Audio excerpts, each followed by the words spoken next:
Very happy to be with you all. मैं बहुत खुश हूँ आप सबके बीच में आकर। Very happy to see many children. मैं बहुत खुश हूँ बहुत सारे बच्चों को देखकर, I consider you all as my friends. और मैं आप सबको अपना मित्र समझता हूँ। And you know the truth, you are the most important people in the church. और बच्चों, क्या आप इस सत्य को जानते हो कि कलीसिया के सबसे महत्वपूर्ण लोग, सबसे महत्वपूर्ण हिस्से आप हो। God loves you so much. परमेश्वर आपसे इतना ज्यादा प्रेम करता है, And we all love you and we are proud of you. और हम सब आपसे बहुत प्रेम करते हैं, और हमको आप सब पर गर्व है। Uh, I want to encourage all of you, if possible, you should try to memorize Psalm 23. और मैं आप सबको प्रोत्साहित करना चाहता हूँ कि अगर संभव हो तो आप सबने भजन संहिता 23 को याद कर लेना चाहिए। It's a small psalm. ये बहुत छोटा भजन है। Uh, there are in that psalm, this written by David. और ये जो भजन है ये दाऊद ने लिखा हुआ है। David was a shepherd, और दाऊद जो था वो एक चरवाहा था। so he understood how a shepherd will think about his sheep. और दाऊद ये समझता था कि एक चरवाहा अपने भेड़ के बारे में कैसे सोचता है। So he was thinking, the Lord is also like my shepherd. और इसलिए दाऊद सोचता है कि जैसे मैं चरवाहा हूँ, प्रभु भी मेरा चरवाहा है। So he has written that in the first word, the Lord is my shepherd. और इसलिए दाऊद पहले वचन में कहता है, प्रभु मेरा चरवाहा है। So it is very important that then the way David is telling is, the Lord is my shepherd. और बहुत महत्वपूर्ण है इसको जानना कि दाऊद किस तरीके से इसे कहता है, प्रभु मेरा चरवाहा है। That my is very important. मेरा ये शब्द बहुत महत्वपूर्ण है। The Lord is not written, the Lord is my papa's shepherd. और ऐसा नहीं लिखा कि प्रभु मेरे पापा का चरवाहा है, Or the Lord is my mummy's shepherd. या प्रभु मेरे मम्मी का चरवाहा है। The Lord is my shepherd. प्रभु मेरा चरवाहा है। So we all should know the Lord as my personal shepherd. और हम सबको जानना है कि प्रभु मेरा व्यक्तिगत चरवाहा है। So when we have a shepherd, the sheep knows that shepherd takes all the responsibility. और जब हम जानते हैं कि कोई चरवाहा होता है तो भेड़ों की सारी पूरी की पूरी जिम्मेदारी वो उठाता So है। that is David also is saying, confessing that as the Lord is my shepherd, I will lack nothing. और यही दाऊद कहता है कि क्योंकि प्रभु मेरा चरवाहा है, मुझे किसी भी बात की कमी या घटी नहीं होगी। And he also say he'll makes me to lie down in a green, fresh, good pastures. दूसरा वचन कहता है कि वो मुझे हरी हरी चराइयों में बैठाता है। And he will also lead me to quiet, good waters, like the side of a lake where we all like to go and refresh. और वो मुझे सुखदायी जल के झरने के पास ले चलता है। And he will also refresh, restore my soul. और इसी के साथ साथ मेरे जी में जी लाता है, या मेरे जी को वो तरोताजा करता है। And he's also saying that even when those times when I walk through the valley of the shadow of death, I will fear no evil. और वो कहता है कि यहाँ तक कि मैं घोर अंधकार की भरी हुई तराई में से होकर चलूं, इंग्लिश में लिखा है मृत्यु के अंधकार के तराई से होकर चलूं, फिर भी मैं किसी हानि से नहीं डरूंगा। Because when there's a shepherd will look after the sheep, and the sheep has no fear. क्योंकि जब कोई चरवाहा होता है तो वो चरवाहा भेड़ों की रखवाली करता है, भेड़ों को कोई डर नहीं होता। So in the same way, when we know the Lord as our shepherd, my shepherd, we will get that peace in our heart. और इसलिए जब हम जानेंगे कि प्रभु मेरा चरवाहा है, हमारा चरवाहा है, तो हमारे हृदय में एक शांति आएगी। And we will also understand, I do not fear, I need not worry about anything. और हम ये भी समझेंगे कि मुझे किसी बात से डरने की जरूरत नहीं, किसी भी चीज की चिंता करने की मुझे जरूरत नहीं। Even when I face frightening situations, जब मैं बहुत डरावने परिस्थितियों का सामना करता हूं तब भी as the Lord is there as a shepherd, he will protect me. I don't need to fear. क्योंकि प्रभु मेरे साथ है, वो मेरा चरवाहा है, वो मुझे सुरक्षित रखेगा, मुझे डरने की जरूरत नहीं। So I want to encourage all of you in your this right time when you are very young, know Jesus as your shepherd. और मैं आप सबको प्रोत्साहित करना चाहता हूं अपने जीवन में बहुत जल्दी, विशेषकर जब आप जवान हो, यही सही समय है यीशु को अपने चरवाहे के तौर पर जानने का। I have heard about a godly person और मैंने एक बड़े ईश्वरीय व्यक्ति के बारे में सुना है, I read about him. मैंने उसके बारे में पढ़ा है, He had a lot of responsibilities. और उसकी कई जिम्मेदारियां थी, So every day, whole day he is busy. और हर दिन पूरा दिन भर वो काम में व्यस्त होता था। And from all over the world, he will get lot of information, news about his people who are working with him. और दुनिया भर से जो लोग उसके लिए काम करते थे, उनकी जानकारी उसे प्रतिदिन मिलती थी। And it was very tense. He has to give the solutions. He had to give answers for people asking. और उस पर बहुत ज़्यादा दबाव था, क्योंकि जब लोग उससे कोई प्रश्न पूछते हैं, उसे जवाब देना है, उसे समस्या का हल बताना है, People were depending on him, so he had a lot of responsibility to help them. क्योंकि लोग उस पर निर्भर थे, उसकी बड़ी जिम्मेदारी थी उनकी सहायता करने की। So by the night, evening time come, he will become so tired. और जब रात का समय आता था, रात तक वो इतना थक जाता था, So he will he will just pray silently in his heart, Lord, I did as best as I could all through the day. और फिर वो चुपचाप अपने मन में प्रार्थना करता था कि प्रभु, दिन भर जितना मैं कर सका उतने अच्छे से मैंने कोशिश की। Lot of things are happening everywhere, प्रभु, हर जगह बहुत सी चीजें हो रही है, which I am supposed to be responsible. ऐसी चीजें जिसके लिए मैं जिम्मेदार हूँ। Now I am tired. This is what I can do. पर प्रभु, अब मैं थक गया हूँ, मैं जो कर सकता था मैं कर चुका। So all these responsibilities, Lord, I place on you. और प्रभु, अभी मैं क्या कर सकता हूँ, ये पूरी जिम्मेदारी मैं तेरे हाथ में सौंपता हूँ। And I am going to take some good rest. I am going to sleep now. और प्रभु, अब मैं अच्छा आराम करने वाला हूँ, मैं अच्छे से सोने वाला हूँ। So he was saying, after praying like that, you will get a few hours of very good rest. और फिर वो कहता था कि ये प्रार्थना करने के बाद कुछ घंटे का बहुत अच्छा विश्राम उसे मिलता था। So that really encouraged. That is how we should, even when we have a lot of responsibilities, there are many things which which is not in our control. ये हमारे लिए बहुत अच्छी चीज़ है सीखने के लिए। जब हम पर बहुत जिम्मेदारियां है, बहुत काम है, कई चीज़ें हैं जो हमारे नियंत्रण से बिल्कुल बाहर है। There are many things which we are not offer a solution. और ऐसी कई चीज़ें हमारे जीवन में जिसका कोई हल हमारे पास नहीं है। So we all face different, our children's problem, workplace pressure, at home problem, sickness, and many things. और हम सब इसका सामना करते हैं। हमारे घर पर समस्याएं, परिवार में समस्याएं, बच्चों की समस्याएं, काम पर समस्याएं, कई चीजें हैं। But when we know our Lord well, we will be able to transfer our burden upon Him. पर जब हम अपने प्रभु को अच्छे से जानेंगे, तो हम अपने बोझ को उस पर डाल पाएंगे, या अपने बोझ पर मानो अपने बोझ को उस पर ढकेल पाएंगे। And we will be able to rest in a way, we will get good sleep also. और हम अच्छे से विश्राम कर पाएंगे, और मैं ये भी कह सकता हूँ, हमें अच्छी नींद आएगी। In one of the psalm, it is written that God gives His beloved good sleep. और एक भजन में ऐसा लिखा है, परमेश्वर अपने प्रियों को यूं ही नींद प्रदान करता है, या अच्छी नींद प्रदान करता है। Meaning,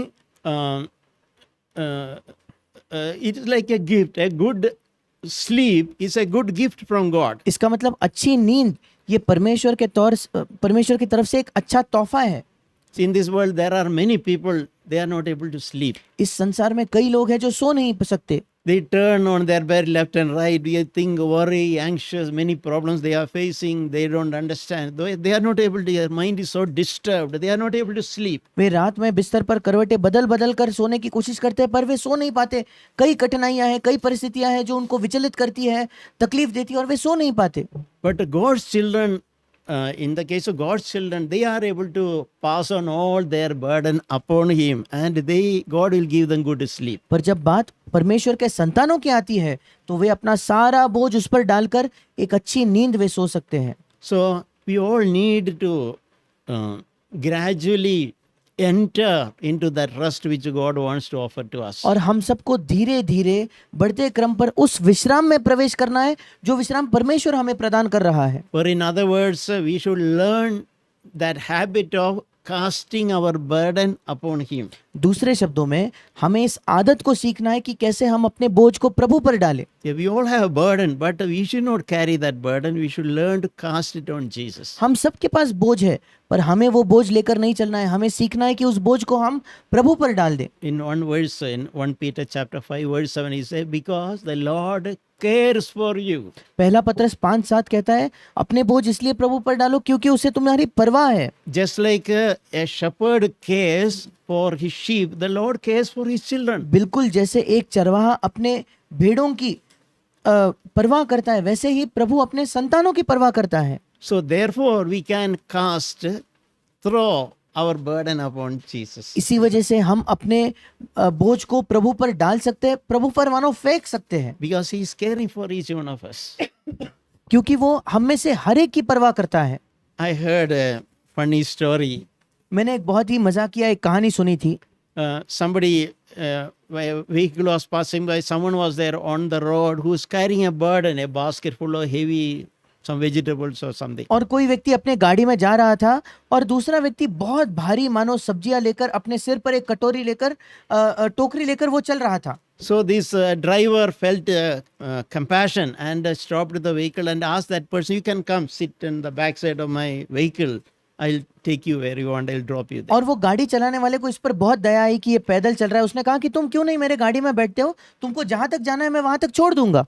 Oh, so he continued driving. Then when you looked back, he found that that person is sitting in his car, but still he is carrying that basket still on his head. और वो व्यक्ति तो बैठ गया। कुछ देर आगे जाने के बाद इसने पलट कर देखा कि ये व्यक्ति तो गाड़ी में पीछे बैठा है, पर वो टोकरी अभी भारी टोकरी अभी उसके सिर पर है। So he could have easily kept it on the vehicle. He is not doing that. He is just still carrying on his head. और वो व्यक्ति बड़े आसानी से अपने टोकरी को गाड़ी में रख सकता था, पर वो व्यक्ति अपने सिर पर ही लेकर बैठ गया। So that driver, friend, why are you doing this? Keep that. I took you to help you to unburden.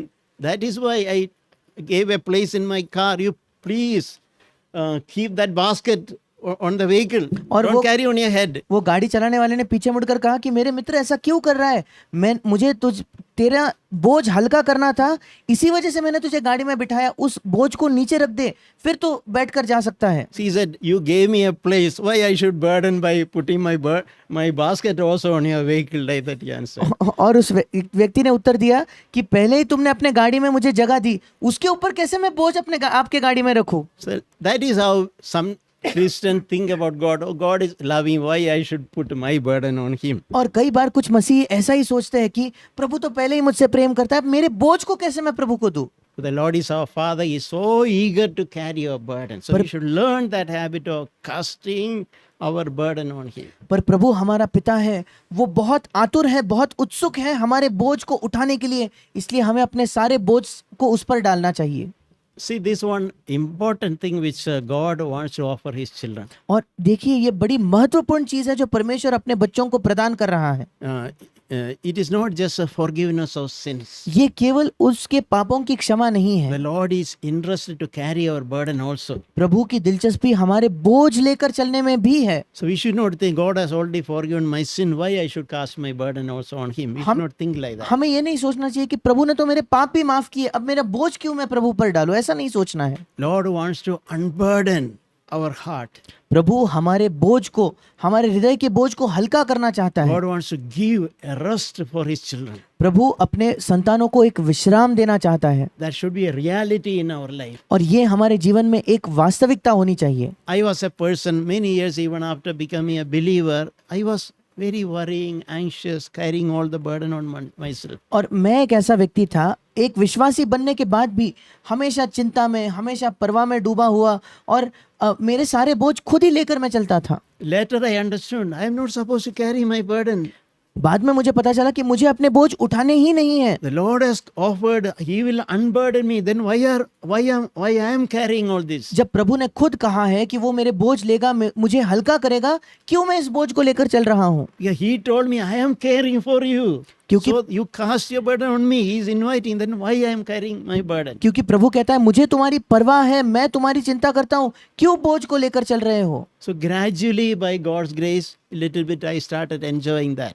और धीरे धीरे परमेश्वर के अनुग्रह से उस विश्राम का मैं आनंद उठा पाया। Experiencing God's the rest or that unburdening which He wanted to give us. और परमेश्वर के तौर से, परमेश्वर की ओर से आने वाला एक विश्राम, परमेश्वर की ओर से आने वाला एक हल्कापन, मेरे बोझ का हल्का किया जाने का मैं अनुभव करने लगा। In Matthew chapter 11:28, मत्ती उसके 11 अध्याय के 28 वचन में it's a very familiar verse. बहुत ही जाना पहचाना सा वचन है। We read there, Jesus is telling, "Come to me, all who are weary and heavy laden. और हम वहाँ लिखा है कि यीशु कहता है, हे सब परिश्रम करने वालों और बोझ से दबे हुए लोगों मेरे पास आओ, I will give you rest. मैं तुम्हें विश्राम दूंगा। So this applicable in any area of our life. और ये वचन हमारे जीवन के किसी भी क्षेत्र में लागू होता है। We may be struggling in fighting, battling some besetting sins maybe. शायद हम अपने जीवन में कोई बार बार जकड़ने वाले पापों से लड़ने में शायद हम व्यस्त है। We may be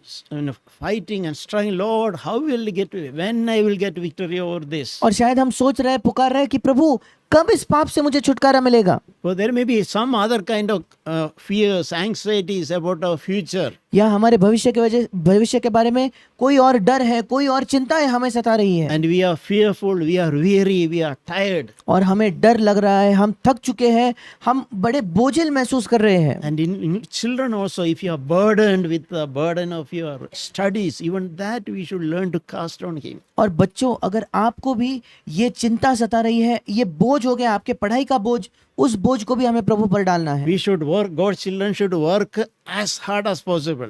परमेश्वर के जो संतान है, उन्होंने जितनी हो सके उतनी कड़ी मेहनत करनी चाहिए। We should try to be, should excel in every area of our life. हमारे जीवन के हर क्षेत्र में हमें बहुत अच्छी तरीके से उसमें काम करना है। But at the same time, God does not want us to carry it as a burden, as a stress upon us. पर उसी के साथ साथ परमेश्वर नहीं चाहता कि एक बोझ की तरह, एक दबाव की तरह उसको लेकर हम घूमें। So that burden we had to unburden on Jesus. और वो जो हमारा बोझ है वो हमें यीशु पर डाल देना है।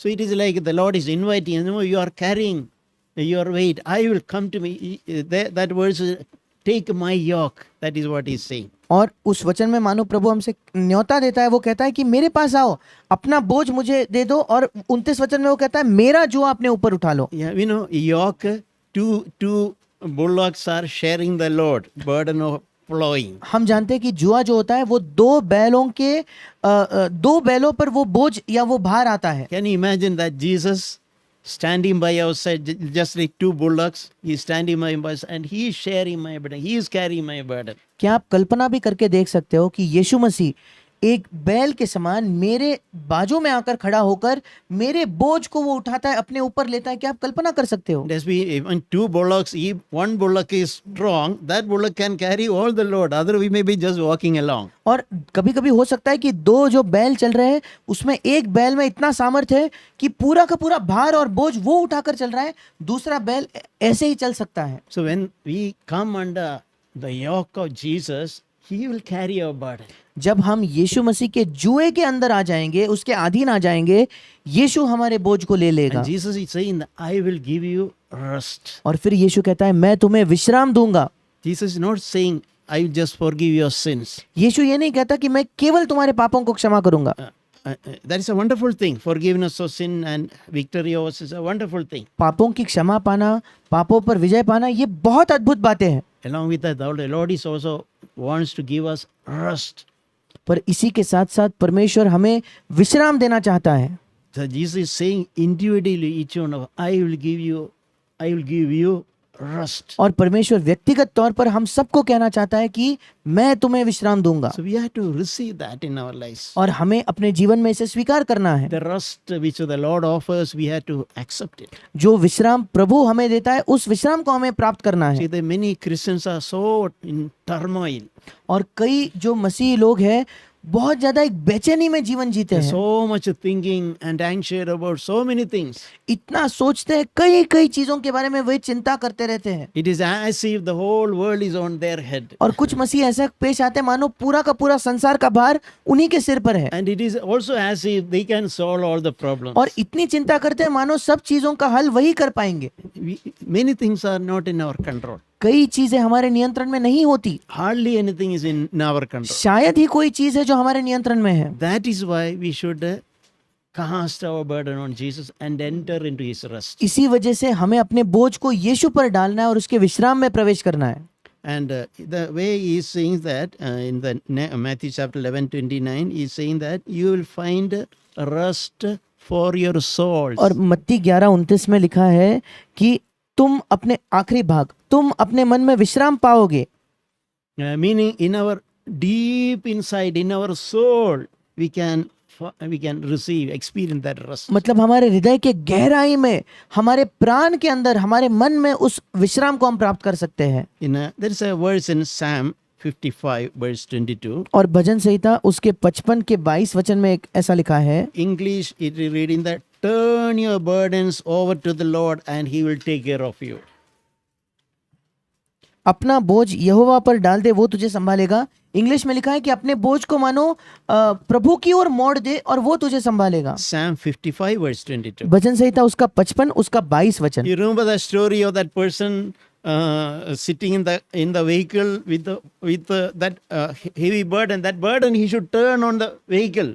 और क्या आपको वो कहानी याद है जो अभी मैंने आपको बताई? वो व्यक्ति भारी बोझ लेकर चल रहा है, जिसको गाड़ी में बिठाया है, उसने क्या करना है? अपने बोझ को मोड़कर गाड़ी पर रख देना है। So that same verse is repeated in 1 Peter chapter 5:7. और यही वचन फिर एक बार पहला पत्रस 5:7 में दोहराया गया है। Casting all your cares upon him because he cares for you. पहला पत्रस 5:7 कहता है कि अपने सारी चिंता उसी पर डाल दो, क्योंकि उसको तुम्हारा ध्यान है या तुम्हारी परवाह है। We may be tempted to be anxious, इसका मतलब हम प्रलोभित होते हैं चिंता करने के but लिए, we should not receive that anxiety. We should pass on that anxiety, that care upon Jesus. पर उस चिंता को हमें स्वीकार नहीं करना है। उस चिंता को, उस बोझ को हमें यीशु पर डाल देना है।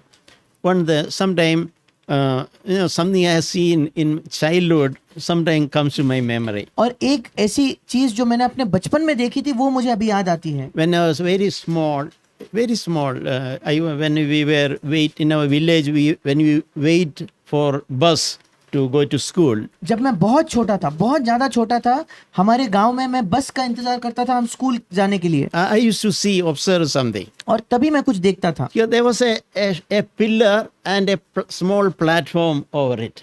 और एक ऐसा पिलर था और उस पर एक छोटा प्लेटफॉर्म था। So people who carry the heavy burden like vegetable they are taking to market, and they come and tired with so much they carry, and we come here, they pass on that heavy basket on that platform, and they rest for some time. और जब लोग बहुत भारी बोझ लेकर, कभी सब्जियां लेकर आते थे, कुछ सामान लेकर आते थे, इतने थक कर आते थे तो अपने बोझ को उस प्लेटफॉर्म पर रख देते थे। कुछ समय बड़े आराम से वो बैठ जाते थे। And that post had a name, load bearing post. That is the name also people call it. और वो जो प्लेटफॉर्म था जहाँ सामान रखा जाता था, उसका नाम भी ये था, बोझ लेने वाला ये प्लेटफॉर्म है या जगह है। So when I accepted Jesus as my savior, I felt that memory of that post and people putting their basket on it comes to my mind. और जब मैंने यीशु मसीह को अपने उद्धारकर्ता के तौर पर स्वीकार किया, मुझे वही मेरे बचपन की चीज याद आती है, कैसे उस चीज पर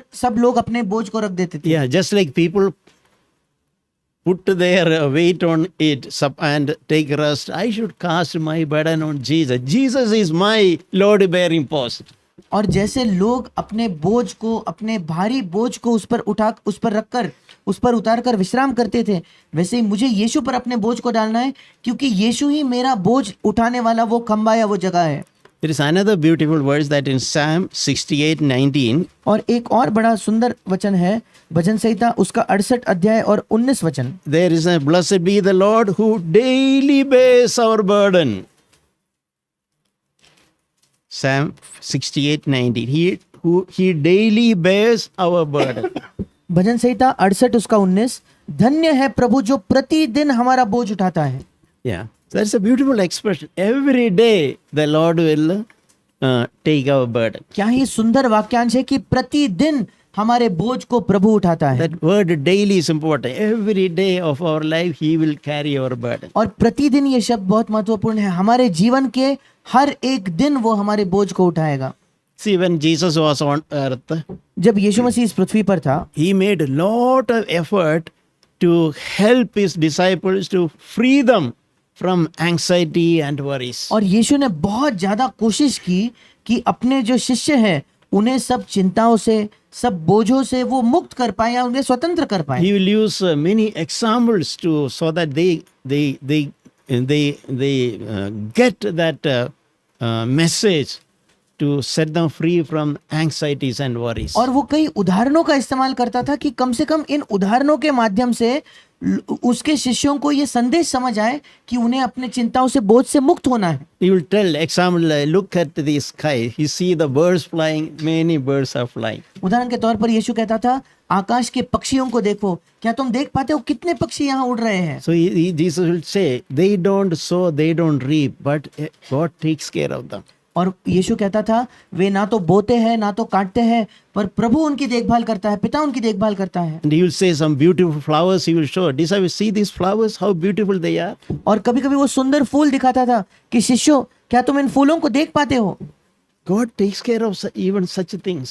और प्रभु ऐसे चीजों को भी संभाल रहा है, उनकी देखभाल कर रहा है। And those time, some poor people would buy small bird, tiny like sparrows.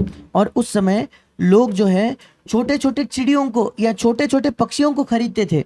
And sometimes one sparrow is given as free without any cost. और कभी कभी क्या था कि अगर आपने 1 या 2 पंछी लिए हैं, एक चिड़िया को मुफ्त में दे देते थे, जिस चिड़िया का कोई मूल्य नहीं होता था। But he saying even them God will take care.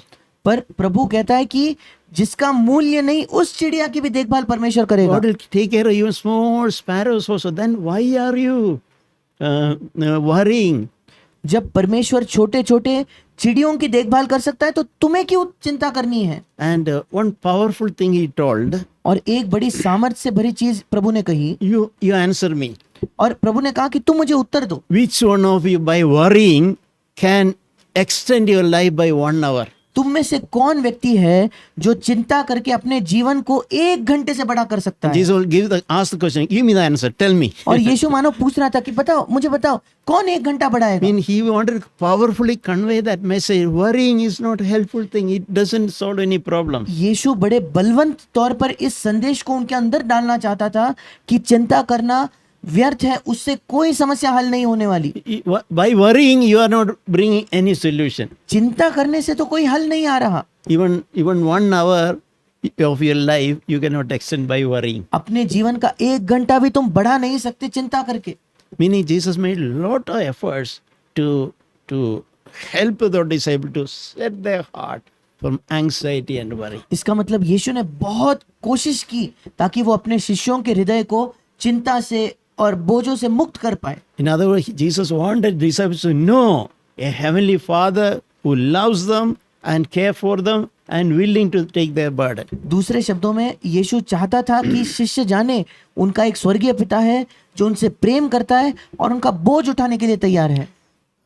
In the book of Isaiah, यशायाह नबी की पुस्तक में there is a verse in Isaiah 9:6. एक वचन है, यशायाह उसका 9वां अध्याय उसका 6वां वचन, Which says that in the middle of that we mentioned that the government is on the Lord's shoulder. और उस वचन के बीच में यशायाह 9:6 के बीच में लिखा है, प्रभुता उसके कंधे पर होगी, या इंग्लिश में लिखा है कि जो सरकार है, जो सत्ता है, वो उसके कंधे पर होगी। Meaning the responsibility is on the Lord, on the Lord's shoulder. इसका मतलब जिम्मेदारी प्रभु के कंधों पर है। That is something which we should always remember. ये ऐसा कुछ है जो हमें हमेशा याद रखना है। We may be facing many situations in our lives. शायद हम अपने जीवन में कई परिस्थितियों का सामना कर रहे हैं। Many things we have no answer. We don't know what can be this, what will happen tomorrow. कई चीजों का हमारे पास कोई उत्तर नहीं है, कल क्या होगा हम नहीं जानते। But we should all remember at that time, the government is not on my shoulder, it is on the Lord's shoulder. पर ऐसे समय हम सबको याद आना चाहिए कि सरकार या सत्ता मेरे कंधों पर नहीं बल्कि प्रभु के कंधों पर है। In other words, he is controlling everything from heaven. दूसरे शब्दों में सब बातों का नियंत्रण परमेश्वर स्वर्ग से करता है। Bible says that we will never be ever tested beyond what we are able to bear. और बाइबल हमें बताता है कि हम कभी भी अपने सहने के क्षमता से बाहर परखे नहीं जाएंगे। The Lord will control everything happening in our life, and because God knows how much we can bear. और परमेश्वर हमारे जीवन के हर एक बात पर नियंत्रण रखता है, क्योंकि प्रभु जानता है कि हम कितना सह पाते हैं। And it's also say with all the testing, He always provide a way of escape. और बाइबल हमें यह भी बताती है कि जब कभी हमारी परीक्षा होती है तो निकास का या छुटकारे का मार्ग भी प्रभु एक हमारे लिए करवाता है। when I read that, I always that picture of pressure cooker comes to my mind. और जब भी मैं इसे पढ़ता हूँ तो वो प्रेशर कुकर का चित्र मेरे मन में आता है। In our kitchen, in our homes, we normally use pressure cooker.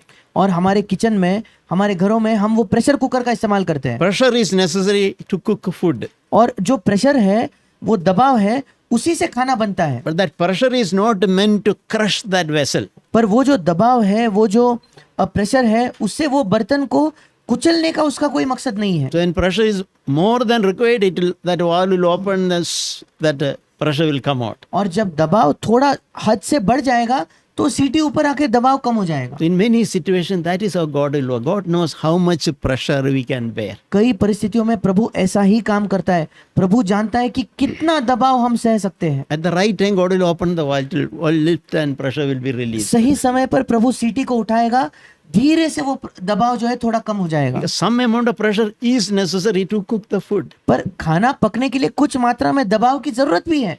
In the same way, God allows some difficult situation in our life purposely. और कई इसी तरीके से प्रभु कभी-कभी जानबूझकर कोई कठिन परिस्थितियों को हमारे जीवन में आने की अनुमति देता To है, do some work in our lives. क्योंकि प्रभु हमारे जीवन में एक काम करना It चाहता is है। not to crush us.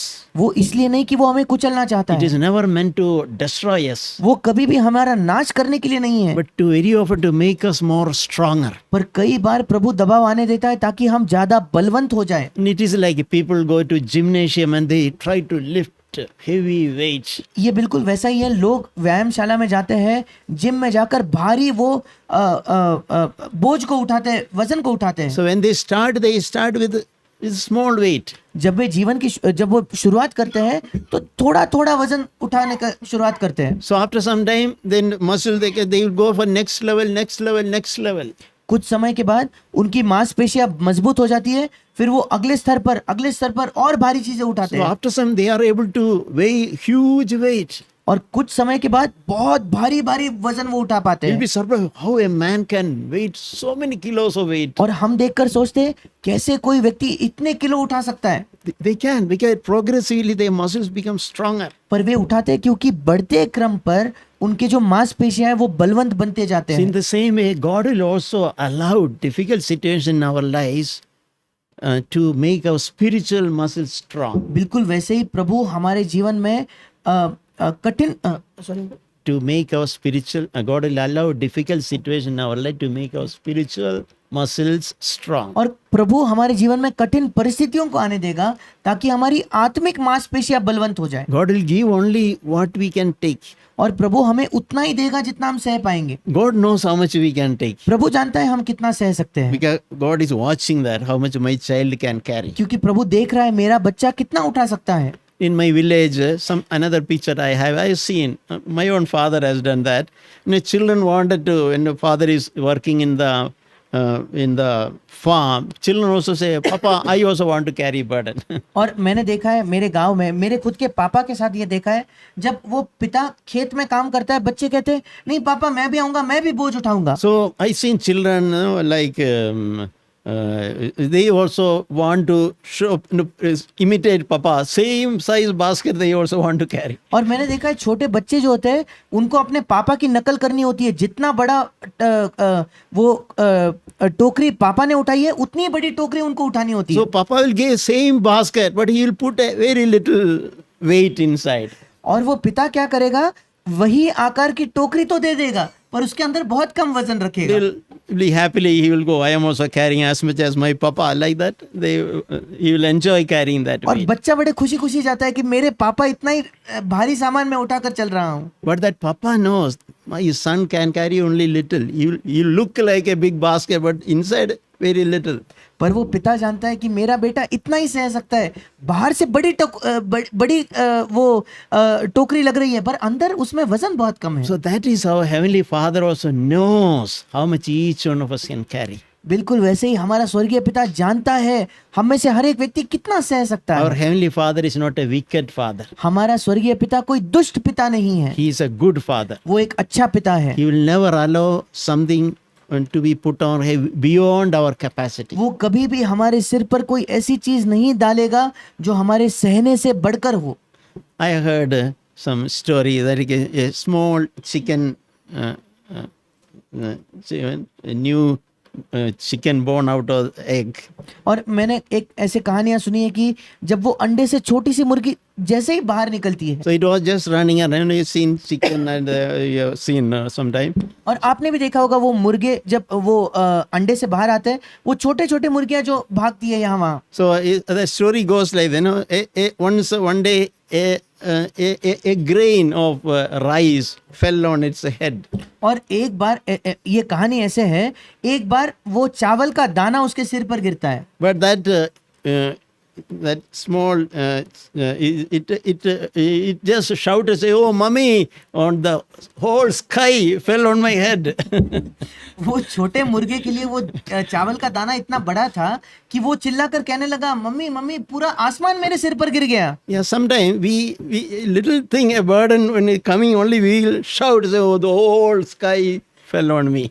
और कभी कभी हमारे सिर पर भी जब थोड़ा सा भार आता है, थोड़ा बोझ आता है, हम भी कहने लगते हैं कि पूरा आसमान मेरे सिर पर गिर गया है. Meaning, some burden we had to take. God has designed us, given us capacity to carry some burden. इसका मतलब कोई बोझ तो हमें उठाना है. प्रभु ने हमें ऐसा बनाया है कि हम थोड़ा बहुत बोझ सह पाए. A grain, that will not kill us. और अगर गेहूं का एक दाना सिर पर गिरेगा तो वो हमें मार नहीं देगा. We should not exaggerate our burden. और हमारे बोझ को बहुत बड़ा चढ़ाकर हमें नहीं दिखाना है. Indirectly, we are saying God was so sleeping. God is not aware what is happening on us. क्योंकि जब हम बड़ा चढ़ाकर हमारे बोझ को बताते हैं, हम सीधे तौर पर नहीं, पर हम ऐसा कह रहे हैं कि प्रभु सो रहा है, प्रभु नहीं जानता मेरे साथ क्या हो रहा है. So let us learn to trust God even when we face difficult situation. Let us think, okay, it's burden for me, but Lord knows how much I can carry. आइए हम प्रभु पर भरोसा करना सीखें कि हाँ मेरे लिए बोझ है, कठिनाई है, पर प्रभु जानता है कितना बोझ मैं उठा सकता हूँ. God will never give even a 1 gram extra weight beyond what we can carry. हमारे क्षमता से 1 ग्राम बढ़कर भी बोझ कभी हम पर प्रभु नहीं डालेगा. That's a beautiful verse in Isaiah chapter 46. और यशायाह नबी की पुस्तक उसका 46 अध्याय और उसका 4था वचन बहुत सुंदर वचन है, Where it says that even to your old age I will be the same, and even to your graying years I will bear you. I have done it. I will carry you. I will bear you and I will deliver you. और यशायाह 46 उसका 4था वचन, तुम्हारे बुढ़ापे में भी मैं वैसा ही बना रहूंगा, और तुम्हारे बाल पकने के समय तक तुम्हें उठाए रहूंगा. मैंने तुम्हें बनाया और तुम्हें लिए फिरता रहूंगा. मैं तुम्हें उठाए रहूंगा और छुड़ाता भी रहूंगा. Now, there are some here like me having little gray hairs. यहाँ कुछ लोग हैं मेरे समान जिनके बाल पक गए हैं, सफेद हो गए हैं. But no, children will call us uncle and auntie and all. और बच्चे शायद हमें अंकल आंटी करके बुलाएं. But think what the Lord think about us. पर सोचिए प्रभु हमारे बारे में क्या सोचता है. We are like a little child, even though we may be 50 or 60 years old.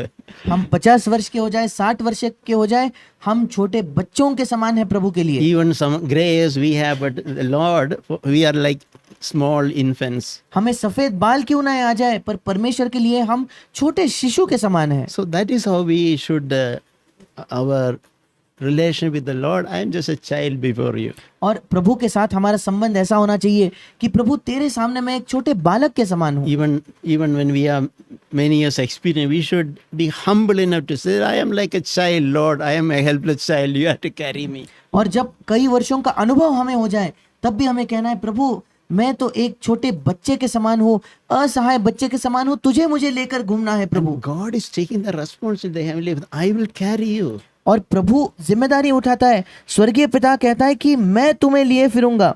You maybe have some aches here and there, some joint pain, some backache. It's all, no, we are human beings. और यहाँ वहाँ आपको दर्द हो रहा है, आपके जोड़ों में दर्द है, पीठ में दर्द है, हम सब मनुष्य हैं, ये सब होगा.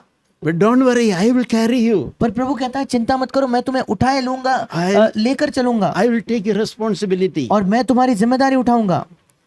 We know this, there is a beautiful incident happened. हम सब जानते हैं कि एक सुंदर घटना ऐसी हुई है.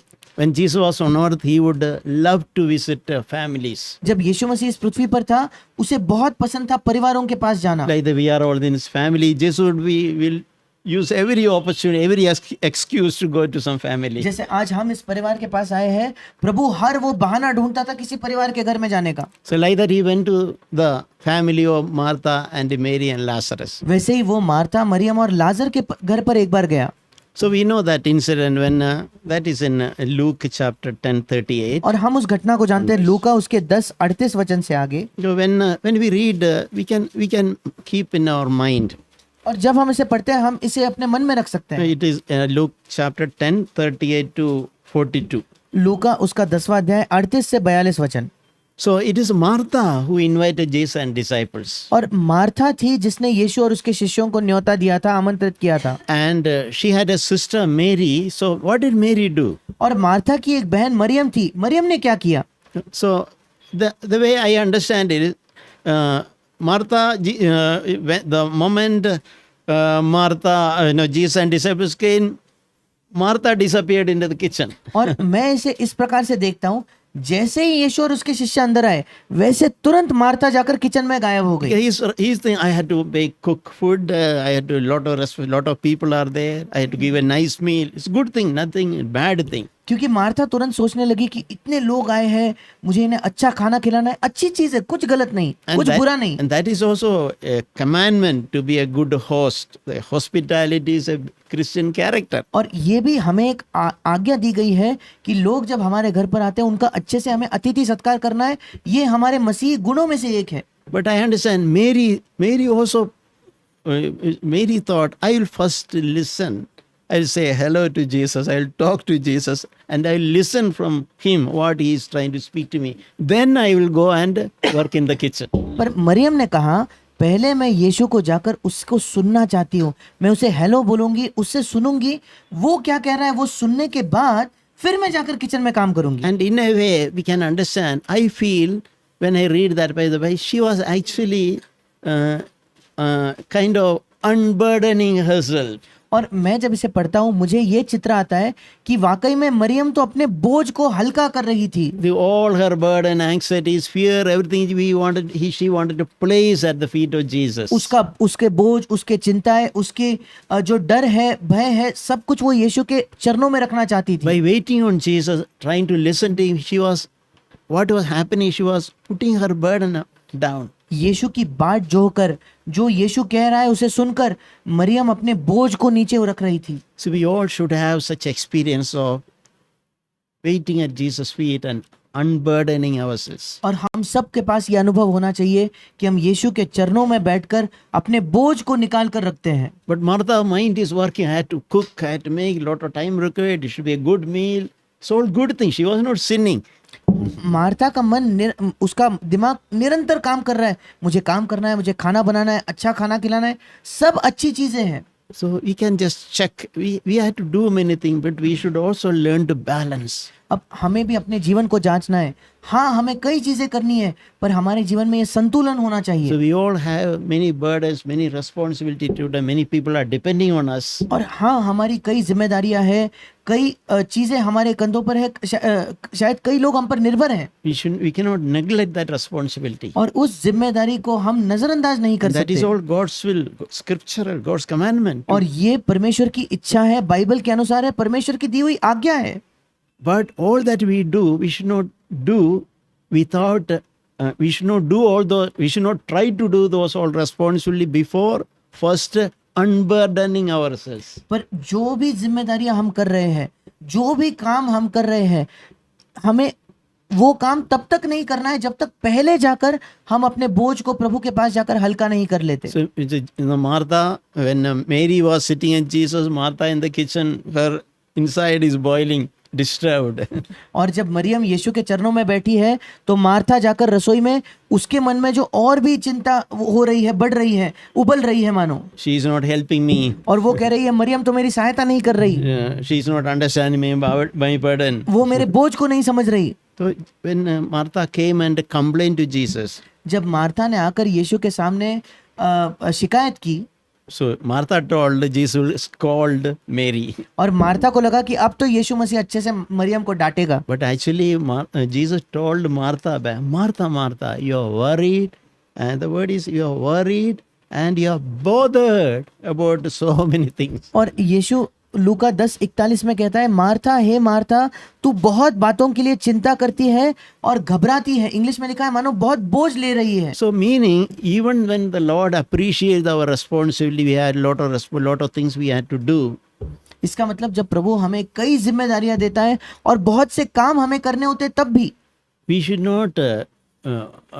not miss that balance of first listening what Jesus is trying to speak to us. हमें इस संतुलन से चूकना नहीं है कि पहले हम ये सुने कि यीशु हमसे क्या कह रहा है, And we should not miss our need for first unburdening ourselves. और हमें अपने जरूरत से चूकना नहीं है कि हमारी पहली जरूरत क्या है, कि हम अपने बोझ को हल्का कर दे। So probably Mary unburdened, she was so fresh to do any amount of work. और शायद जब मरियम ने प्रभु के चरणों में बैठकर अपने बोझ को हल्का किया, वो इतनी तरोताजा हो गई कि वो कितना भी काम कर सकती But थी। Martha already she is worried, bothered, in order that she has on the top of she is trying to take the responsibility of that extra work. और मार्ता पहले ही चिंता में है, बहुत सारे बोझ लेकर घूम रही है, इन सबके ऊपर काम की जिम्मेदारी भी उठाती है। So in other words, Jesus was saying, learn from Mary.